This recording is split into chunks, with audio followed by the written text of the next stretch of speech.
Hello everyone, a very good morning to all of you. Welcome again to our Vidya Vihar family. So we are back again with the first lecture of the day that is based on MCQ based current affairs. और हमारा एक lecture आता है current affairs show जिसमें कि हम लोग पूरे न्यूज को टोटली डिस्कस करते हैं और यहाँ पे जो हम लोग उस टाइप के न्यूज को डिस्कस करते हैं जिस टाइप में आपके एग्जाम में क्वेश्चन पूछा जाता है यानी कि एमसीक्यू बेस्ड। तो आज जो हम लोग डिस्कस करने वाले हैं 26 अगस्त 2020 के कुछ एक इंपॉर्टेंट न्यूज को डिस्कस करने वाले हैं। चलिए चलते हैं सबसे पहला न्यूज की ओर। ग्रीन पथ जिसको आप बोल सकते हो हरित पथ, ये एक मोबाइल एप्लीकेशन को लॉन्च किया गया है हाईवे प्लांटेशन को मॉनिटर करने के लिए। तो आपको बताना है कि किसके द्वारा लॉन्च किया गया है। ऑप्शन है डॉक्टर हर्षवर्धन, नितिन गडकरी, नरेंद्र सिंह तोमर या फिर प्रकाश जावड़ेकर जी के द्वारा। तो ये जो लॉन्च किया गया है नितिन गडकरी जी के द्वारा लॉन्च किया गया है, जिसके अंदर road transportation and MSME ministry अभी फिलहाल में है। और अब मैं ये बता दूं कि ये ग्रीन पथ जो है इस ऐप को क्यों, इसका मेन ऑब्जेक्टिव क्या है। तो इसका मेन ऑब्जेक्टिव है कि हाईवे के किनारे वृक्षारोपण यानी कि प्लांटेशन और ट्रांसप्लांटेशन की निगरानी रखने के लिए इस ऐप का यूज किया जाएगा। और ये जो हाईवे प्लांटेशन का काम है ये किसके द्वारा देखा जा रहा है, NHAI national highway authority of India के द्वारा इसे देखा जा रहा है। ये तो हो गया आंसर का डिस्कशन। अब हम लोग चलते हैं इसके ऑप्शन की ओर। डॉक्टर हर्षवर्धन जी के द्वारा हाल फिलहाल में एक ऐप को लॉन्च किया गया जिसका नाम था मौसम ऐप। मैं ऑलरेडी कई सारे लेक्चर में इसका डिटेल्स दे चुका हूं। नरेंद्र सिंह तोमर जी के द्वारा पीएम किसान मोबाइल एप्लीकेशन को लॉन्च किया गया। प्रकाश जावड़ेकर जी के द्वारा कनेक्टिंग कम्युनिकेटिंग चेंजिंग इस बुक को लॉन्च किया गया और ये बुक लिखा गया था हमारे vice president M Venkaiah Naidu ji के द्वारा। चलते हैं नेक्स्ट न्यूज की ओर कि हाल ही में एयर चीफ मार्शल जो है राकेश कुमार भदौरिया जी, उन्होंने एक मोबाइल ऐप लॉन्च किया है। उस ऐप का आपको नाम बताना है कि वो ऐप कौन सा है। ऑप्शन है हिम्मत प्लस, माई आईएएफ, रोशनी या फिर उमंग। ये ऐप का नाम है। तो इसका जो आंसर होगा वो होगा माई आईएएफ यानी कि माई इंडियन एयर फोर्स। क्यों? क्योंकि राकेश एक तो आप देख सकते हो एयर चीफ मार्शल है यानी कि किससे रिलेटेड है, इंडियन एयर फोर्स से रिलेटेड है। तो ये हमेशा ऐप जो लॉन्च करेंगे इंडियन एयर फोर्स से रिलेटेड करेंगे। तो ये आपको ऑप्शन थोड़ा सा आसान हो गया। अब देखते हैं कि आईएएफ को क्यों लॉन्च किया गया, इसका मेन उद्देश्य क्या है। तो इसको सबसे पहले डेवलप किया गया है सीडेक के द्वारा, जिसका फुल फॉर्म होता है centre for development of advanced computing. It provides career related information and details for those जो कि इंडियन एयरफोर्स ज्वाइन करना चाहते हैं। यानी कि अगर आप इंडियन एयरफोर्स ज्वाइन करना चाहते हैं तो आपको ये ऐप अपने फोन में इंस्टॉल कर लेना चाहिए। ये आपको पूरी तरह का डिटेल्स देगा इंडियन एयरफोर्स से रिलेटेड। तो ये इस एप्लीकेशन का मेन ऑब्जेक्टिव है। अब ऑप्शन पे चले आते हैं। हिम्मत प्लस क्या है, ये दिल्ली पुलिस के द्वारा एक ऐप लॉन्च किया गया था जो कि कैब पैसेंजर जो होते हैं, कैब में जो चलते हैं, उनकी सिक्योरिटी के लिए इस ऐप को लॉन्च किया गया था। दूसरा चलते हैं रोशनी ऐप, जो कि ब्लाइंड पीपल है, जो देख नहीं सकते अच्छे तरीके से, उनको करेंसी को पहचानने के लिए करेंसी रिकॉग्नाइजेशन में हेल्प करने के लिए इस ऐप का यूज किया जाता है। और ये बनाया गया था आपका आईआईटी रोपर के द्वारा रोशनी ऐप। उमंग का पहले फुल फॉर्म देख लेते हैं। ये है आपका unified mobile app for new age governance. और इसको लॉन्च किया गया था ministry of information and ministry of electronics and information technology, इनके द्वारा इस एप्लीकेशन को लॉन्च किया गया था। चलते हैं नेक्स्ट न्यूज की ओर कि हाल ही में किस किस प्लेयर को आईसीसी हॉल ऑफ फेम में शामिल किया गया है। Recently who all are inducted into ICC hall of fame. Option है Jack Kallis, Lisa Sthalekar, Zaheer Abbas या फिर ऑल ऑफ द एबव। तो इसका सही ऑप्शन होगा ऑल ऑफ द एबव, यानी कि इन सारे प्लेयर को ICC hall of the fame में इस बार के लिए इंडक्ट किया गया है। तो जैक कैलिस कहां के प्लेयर थे, साउथ अफ्रीका के ऑलराउंडर थे। इनको पूरा वर्ल्ड जानता है, सबसे बेस्ट ऑलराउंडर अभी तक ये वर्ल्ड में है, वर्ल्ड में थे, जिनका रिटायरमेंट ऑलरेडी हो चुका है।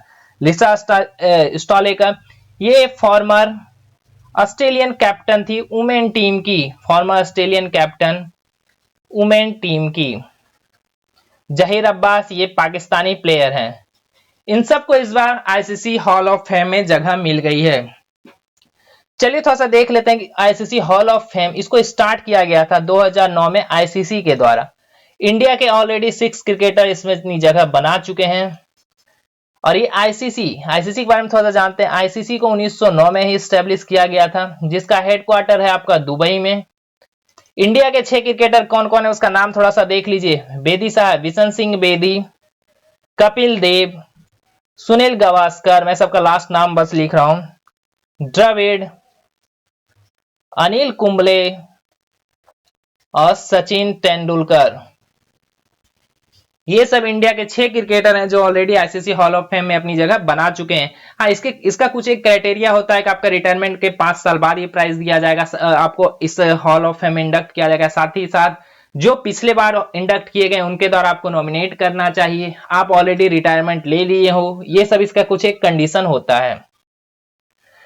चलते हैं नेक्स्ट न्यूज की ओर, जो कि है हमारा for Mumbai urban transport project India and AIIB यानी कि Asian infrastructure investment bank has signed a loan agreement of what amount, यानी कितने करोड़ का या फिर कितने मिलियन डॉलर का लोन एग्रीमेंट साइन हुआ है AIIB यानी कि एशियन इंफ्रास्ट्रक्चर इन्वेस्टमेंट बैंक और भारत के द्वारा मुंबई में अर्बन ट्रांसपोर्ट प्रोजेक्ट को काम करने के लिए, सड़क परिवहन परियोजना के लिए कितना अमाउंट सेक्शन किया गया, लोन एग्रीमेंट हुआ है। 400 मिलियन अमेरिकी डॉलर, 450 मिलियन, 500 मिलियन या फिर 550 मिलियन अमेरिकी डॉलर। तो इसका जो ऑप्शन होगा आपको इसका ऑप्शन खुद से बताना है, क्या होगा इसका ऑप्शन, जल्दी से आप बताइए कि इसका ऑप्शन क्या होगा। तो ये साइन किया गया 400 मिलियन अमेरिकन डॉलर का। और हाँ, आप क्वेश्चन अटेम्प्ट लेने से पहले एक बार पॉज करके इसको जरूर देख लें और आप खुद से अटेम्प्ट लें। और इसके बारे में थोड़ा सा जान लेते हैं केवल AIIB क्या होता है। AIIB का मतलब होता है Asian infrastructure investment bank. World bank के तौर पे इसे बनाया गया था, तो आप इसे ऐसा ना समझे कि ये सिर्फ एशियन कंट्री के लिए ही, ये पूरे वर्ल्ड की सारी कंट्री के लिए है। इसके अराउंड 123 मेंबर हैं, मैं ऑलरेडी ये सब बता चुका। और हाँ, ये जो अर्बन ट्रांसपोर्ट प्रोजेक्ट जो है इसका फेज 3 चल रहा है, ये बैकग्राउंड इंफॉर्मेशन है। फेज 2 ऑलरेडी कंप्लीट हो चुका है, ये फेज 3 चल रहा है।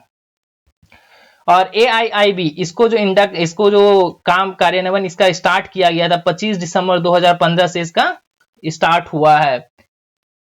मेन काम क्या है इसका, for Mumbai urban transport project का इसका मेन काम क्या है कि इंप्रूव करेगा network capacity, service quality and safety of सब अर्बन रेलवे सिस्टम। मतलब इसके अंदर रेलवे सिस्टम को भी आप इंक्लूड कर सकते हो। चलते हैं नेक्स्ट न्यूज की ओर।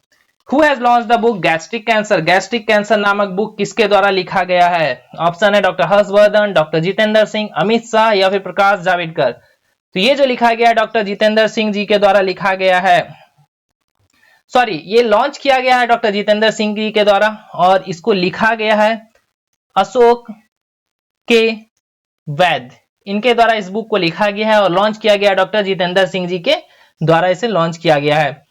और साथ ही साथ एक चीज और यहाँ पे देख सकते हैं, चलिए आपका स्क्रीन ही गायब हो गया, मैं फिर से ला देता हूँ। हाँ, यहाँ पे एक चीज और ध्यान दे सकते हैं कि इन्हें पद्मश्री अवार्ड से भी सम्मानित किया गया था चिकित्सा क्षेत्र में। चिकित्सा के क्षेत्र में इन्हें पद्मश्री अवार्ड ऑलरेडी मिल चुका है। डॉक्टर हर्षवर्धन जी के द्वारा बारे में देख लेते हैं। कोविड कथा नाम की बुक इनके द्वारा लॉन्च की गई। अमित शाह के द्वारा हाल फिलहाल में क्या काम किया गया, कर्म योद्धा ग्रंथ को इन्होंने लॉन्च किया है। ये जो कर्म योद्धा ये नरेंद्र मोदी जी के जीवन पर आधारित एक बुक है, इनको ग्रंथ बोला गया है। प्रकाश जावड़ेकर जी के द्वारा CCC connecting communicating changing book को लॉन्च किया गया, जिसको लिखा गया है वेंकैया नायडू जी के द्वारा। चलते हैं नेक्स्ट न्यूज की ओर। Recently who has been elected as a prime minister of Guyana? हाल ही में गुआना के प्राइम मिनिस्टर के रूप में किसे चुना गया है? ऑप्शन है आपके पास मार्क फिलिप्स, मोहम्मद इरफान अली, महिंदा राजपक्षे या फिर चंद्रिका प्रसाद संतोखी। तो आपको इसका ऑप्शन बताना है। सबसे पहले मैं ऑप्शन छाड़ता हूं, महिंदा राजपक्षे श्रीलंका के, चंद्रिका प्रसाद संतोखे ये सूरी नाम के नए राष्ट्रपति, जो कि आप बोल सकते हो इंडियन ओरिजिन के हैं, ये भारतीय मूल के हैं। उसके बाद अब देखते हैं प्रधानमंत्री के रूप में जो ऑप्शन चुना गया है वो है मार्क फिलिप्स को प्राइम मिनिस्टर ऑफ गुआना चुना गया और वहीं के प्रेसिडेंट हैं मोहम्मद इरफान अली, वहीं के प्रेसिडेंट हैं। और गुआना की करेंसी देख लेते हैं, इनकी यहाँ की करेंसी है गुएनीज डॉलर। राजधानी है इसकी जॉर्ज टाउन। चलिए इसको मैप में थोड़ा आप लोगों को मैं दिखा देता हूं। ये रहा हमारा प्यारा भारत। सबसे पहले भारत के रिस्पेक्ट में सबको देखेंगे, सारी कंट्री को। भारत रहा। चलते हैं, ये रहा हमारा अटलांटिक ओशियन। साउथ अमेरिका और नॉर्थ अमेरिका के बीच में एक जगह है।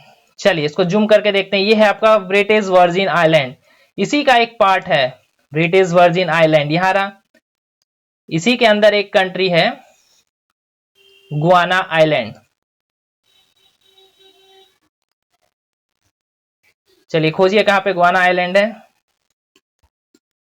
ये रहा आपका गुआना आइलैंड। चारों बगल से ये पानी से घिरा हुआ, इसलिए से हम लोग गुआना आइलैंड बोलते हैं, एक द्वीप बोलते हैं। तो मैंने आपको दिखा दिया, एक बार फिर से जूम आउट करके आप देख सकते हो, अंदाजा लगा सकते हो। ये ब्रिटिश वर्जिन आइलैंड के अंदर आता है, और ब्रिटिश वर्जिन आइलैंड आता है आपका डोमिनियन रिपब्लिक के ठीक बाद, जो कि आपका ये रहा आपका नॉर्थ अमेरिका, ये रहा साउथ अफ्रीका, इसके बीच में ये जगह पड़ता है। चलते हैं अपने लेक्चर की ओर।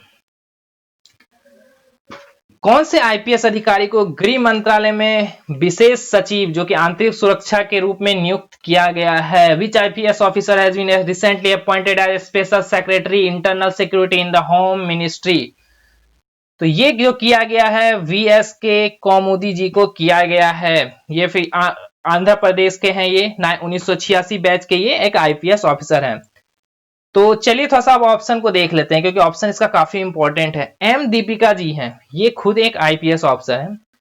दिशा एक्ट के बारे में आप लोगों ने सुना होगा, आंध्र प्रदेश सरकार के द्वारा ये एक्ट चलाया गया था, दिशा एक्ट, जो कि केस को फास्ट ट्रैक करेगा, जो कि ऑफेंस हुआ रहेगा अगेंस्ट वुमेन या फिर चिल्ड्रन, यानी बच्चों और महिलाओं के खिलाफ जो ऑफेंस किया जाएगा उसको फास्ट ट्रैक केसेस में, फास्ट ट्रैक कोर्ट में चलाने के लिए इन दोनों ने काफी हेल्प की थी। इसलिए देखिए मैं फिर से एक बार बता रहा हूं, fast track case of offences against women and children, उससे रिलेटेड हमारा दिशा एक्ट उसके लिए बनाया गया। और दिशा एक्ट के कार्यान्वयन में सबसे मेन भूमिका निभाई एम दीपिका जी ने, जो कि एक आईपीएस है। उनके साथ साथ डॉक्टर कृतिका शुक्ला ये आईएएस ऑफिसर थी। इन दोनों के द्वारा ही मिलकर दिशा एक्ट का कार्यान्वयन किया गया था पूरी तरह से।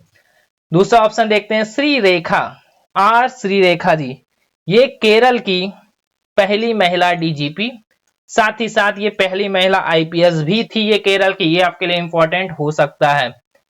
लास्ट ऑप्शन, अर्पणा कुमारी, माउंट एवरेस्ट पर चढ़ने वाली फर्स्ट आईपीएस ऑफिसर, और इनको तेंजिंग नार्गे अवार्ड भी मिला है। तेंजिंग नार्गे अवार्ड से भी इन्हें सम्मानित किया गया है। चलते हैं नेक्स्ट न्यूज की ओर। Who has been appointed as fourth MD of SBI? SBI के चौथे एमडी के रूप में किसे नियुक्त किया गया है? ऑप्शन है पीके गुप्ता, अश्विनी कुमार तिवारी या पीके कांडपाल और अश्विनी भाटिया। तो इसका जो आंसर होगा वो होगा अश्विनी भाटिया, कहां गया, या अश्विनी भाटिया इसका ऑप्शन होगा। तो मैंने यहां बोला कि चौथे एमडी के रूप में, यानी कि इनके साथ साथ 3 और एमडी रहने वाले हैं, और वो एमडी हैं दिनेश खारा, अरिजीत बासु एंड सीएस सेठी। इनके साथ साथ अब चौथे एमडी के रूप में इन्हें नियुक्त किया गया अश्विन भाटिया जी को। ये रिस्पॉन्सिबल होने वाले हैं आपके IT and stressed assets resolution group, इसके लिए ये रिस्पॉन्सिबल होने वाले हैं, क्योंकि यहाँ 4 एमडी है और चारों एमडी का अलग अलग डिपार्टमेंट होगा, अलग अलग काम होगा। तो अश्विनी भाटिया जी का काम है आईटी एंड स्ट्रेस्ड एसेट्स की निगरानी करना। ऑप्शन पे चलते हैं, पीके गुप्ता जी ये फॉर्मर एमडी रह चुके हैं। अश्विनी कुमार तिवारी एसबीआई कार्ड के ये एमडी हैं, एसबीआई कार्ड के ये एमडी हैं। पीके कांडवाल जी एसबीआई जनरल इंश्योरेंस के ये एमडी एंड सीईओ हैं। एसबीआई जनरल इंश्योरेंस, मैंने पहले ही बोला कि अलग अलग पार्ट होता है, अलग अलग डिपार्टमेंट होता है, इसके ये एमडी एंड सीईओ हैं। चलते हैं अब नेक्स्ट न्यूज की ओर। और हाँ, एक बार और बता दूं, एसबीआई का कहाँ है हमारा हेडक्वार्टर, वो जो है मुंबई में, और इसकी स्थापना हुई थी 1 जुलाई 1955 को। नेक्स्ट न्यूज की ओर चलते हैं कि the longest river ropeway of India is constructed at which place, यानी भारत की सबसे लंबी रोपवे कहां बनाया गया है, सॉरी रिवर रोपवे कहां बनाया गया है। ऑप्शन है आपका गुवाहाटी, उधमपुर, पटना या फिर तिरुनेलवेली। तो ये जो बनाया गया, ये बनाया गया गुवाहाटी में, जो कि असम स्टेट में आता है। कुल लागत इसकी लगी है 56.08 करोड़ की, और ये बनाया गया है GMDA के द्वारा, यानी गुवाहाटी मेट्रोपॉलिटन के द्वारा, मेट्रोपॉलिटिशियन के द्वारा इसे बनाया गया है। और चलिए अब ऑप्शन को थोड़ा सा देख लेते हैं। उधमपुर जम्मू कश्मीर, यहां पे हाल फिलहाल में क्या हुआ है, बैक टू स्कूल इनिशिएटिव को यहां स्टार्ट किया गया है, जिसके तहत जो जो लोग स्कूल छोड़ चुके हैं उन लोगों को फिर से स्कूल ज्वाइन कराया जाएगा। ये वहां के एडमिनिस्ट्रेशन के द्वारा स्टार्ट किया गया था। पटना में हाल फिलहाल में 500 बेड का मेकशिफ्ट हॉस्पिटल जो कि फाइनेंस किया गया है पीएम केयर फंड के द्वारा। ये इंपॉर्टेंट है, फाइनेंस किसने किया है, पीएम केयर फंड के द्वारा फाइनेंस किया गया था, उसको इनॉग्रेट किया गया पटना में।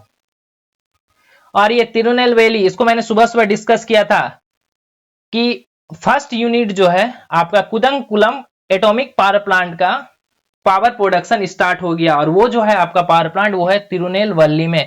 तो पावर प्लांट का नाम याद रखेंगे Kudankulam, Kudankulam nuclear power plant, power plant. इसकी कैपेसिटी कितनी है, 400 मेगावाट की कैपेसिटी है अभी फिलहाल, और फ्यूचर में बढ़ाने का है 1000 मेगावाट तक इसे बढ़ाया जाएगा। अब चलते हैं थोड़ा सा रिवर रोपवे पे।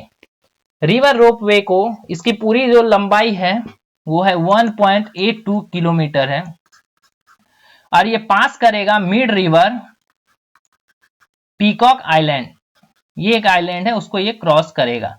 ये थोड़ा सा आप याद रख सकते हो, गुवाहाटी में बनाया गया, टोटल लागत इतना है, और फिर ये GMDA के द्वारा बनाया गया है। इसकी टोटल किलोमीटर लेंथ कितनी है, 1.82 किलोमीटर। चलते हैं first news, sorry last news की ओर। Who has been appointed as new DMC chairman person. सबसे पहले DMC देख लेते हैं, दिल्ली माइनॉरिटीज कमीशन, यानी कि दिल्ली अल्पसंख्यक आयोग के अध्यक्ष के रूप में किसे नियुक्त किया गया है। ऑप्शन है आपके पास कौशिक खोना, जाकिर खान, PS रानप से या फिर अशोक लवासा जी को। तो ये जो नियुक्त किया गया, ये नियुक्त किया गया जाकिर खान जी को। ऑप्शन देख लेते हैं थोड़ा सा। ऑप्शन से पहले एक चीज देख लेते हैं कि इनको तो चेयरपर्सन नियुक्त किया गया, इनके साथ साथ मेंबर और किसे किसे नियुक्त किया गया है। कवलजीत सिंह, इन्हें मेंबर बनाया गया है, और साथ ही साथ Nancy Barlow, NANCY, Nancy Barlow, इन्हें भी इनका मेंबर नियुक्त किया गया। अब चलते हैं हम लोग ऑप्शन की ओर। कौशिक खोना जी जो है CEO ऑफ गो एयर नियुक्त किए गए हैं, वो भी हाल फिलहाल में। रानिपसे जी को, PS रानिपसे जी को इंस्पेक्टर जनरल ऑफ CRPF नियुक्त किया गया है, और अशोक लवासा जी वाइस प्रेसिडेंट ऑफ ADB, जो कि farmer election commissioner of India थे, अब ये वाइस प्रेसिडेंट ऑफ ADB बन गए हैं। सो गाइस आई होप कि आपको लेक्चर पसंद आ रहा हो, और हाँ इसे जरूर शेयर करें क्योंकि व्यू काफी कम जा रहा है, मुझे मेरे मेहनत का कोई फल मिलता हुआ नजर नहीं आ रहा, ये फ्रूटफुल नहीं हो रहा। तो अगर आप लोगों का सपोर्ट रहा तो हमारा लेक्चर आते रहेगा, वरना हमें ये लेक्चर मजबूरी बस बंद करना होगा। चलिए गाइस मिलते हैं फिर से हम नेक्स्ट लेक्चर में, तब तक के लिए बाय बाय, जय हिंद।